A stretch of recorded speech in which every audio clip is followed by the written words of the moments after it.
In today's update, we finish our shower, we share some gas geyser learnings, and we celebrate 500 subscribers.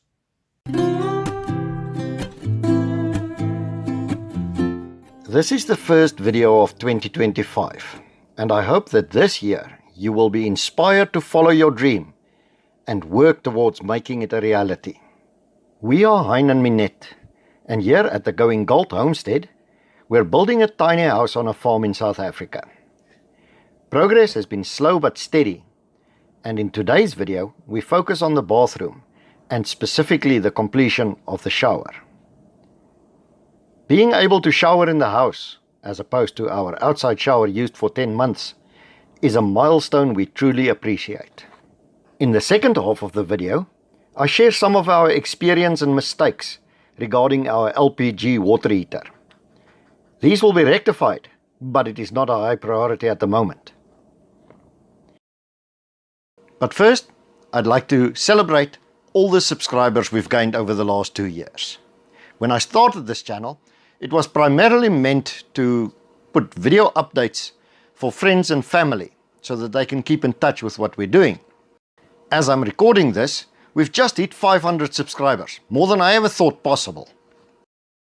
If you're new to this channel, have a look at our other videos. And if you're interested in following our journey, hit the subscribe button. As I showed in a previous video, the shower area walls are fiber cement boards, more waterproof than drywall. This is tiled to an approximate 8-foot height, above which we have moisture-resistant drywall painted with a bathroom paint.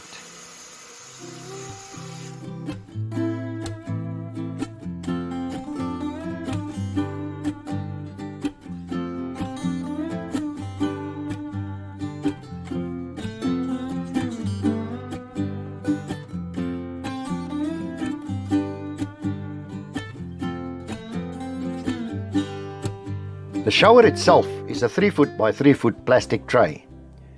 On the one side there is a small 4-inch spacer area to set up a clearance between you and the tap. In my experience, if your shower position is too close to the tap, you invariably bump the taps and get blasted with either cold or unbearably hot water. By moving the shower tray away from the wall with the tap, that problem goes away. On the other side, I decided to build a 40 centimeter high step. This is the ideal height to put your foot on, or even to sit on if necessary. Every surface is sloped slightly towards the tray to drain away any water on that surface. The floor in front of the shower is tiled using small hexagonal tiles, fixed using a flexible tile cement. We chose small tiles to prevent any tiles cracking if there should be any flex in the wood floor beneath the tiles. This works very well and is looking really good. When we finished the shower, we immediately noticed that the open shower looks good, but causes a lot of water to splash from your body onto the floor and the furniture. So we ended up fitting a swiveling glass bath screen, which solved all the problems, and now showering is a pleasure.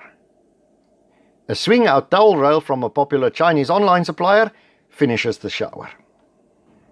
We've also learned a lot about gas geysers. One thing I knew when I started the homestead planning was that I did not want to electrically pump the water from the tanks to the house.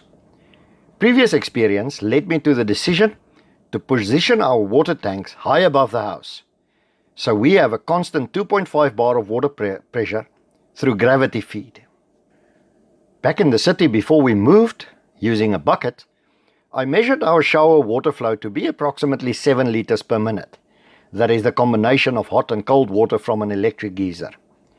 For the tiny house, I chose a 10-liter water heater, which means it can heat 10 liters of water by 25 degrees C per minute. However, we chose to have a mixer tap in the shower, and small gas geysers do not do well with mixer taps.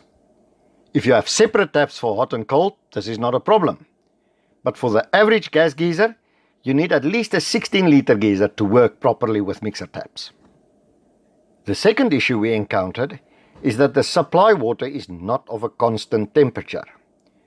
With a black supply pipe running above the ground, the water entering the cold water inlet on the geyser can be scalding hot. On our geyser, you can adjust the flame size, which is the amount of heat you add to the water. Warm water in means boiling water out, and with no cold water to adjust the water to shower temperature, we cannot use the shower, except for early mornings and in the evenings, especially in summer. The solution is a constant temperature geyser. On these, you can set the temperature of the water at the outlet, and the geyser will automatically adjust the flame to deliver that temperature. These geysers are more expensive than normal moving diaphragm type geyser, but they also work well with mixer taps. So our solution will be to replace the bathroom geyser with a 16-liter constant temperature unit and move the current geyser to the kitchen as a dedicated unit for the sink. We will also cover the black supply line over time to prevent the water from heating up that much. If you have any experience with these geyser issues, please leave a comment, as I'd like to hear from you before committing to these changes. This project is not that urgent, so we will be building our deck before we replace the geyser. Well, we're at the end of another update. Thank you for watching, and I'll see you in the next video.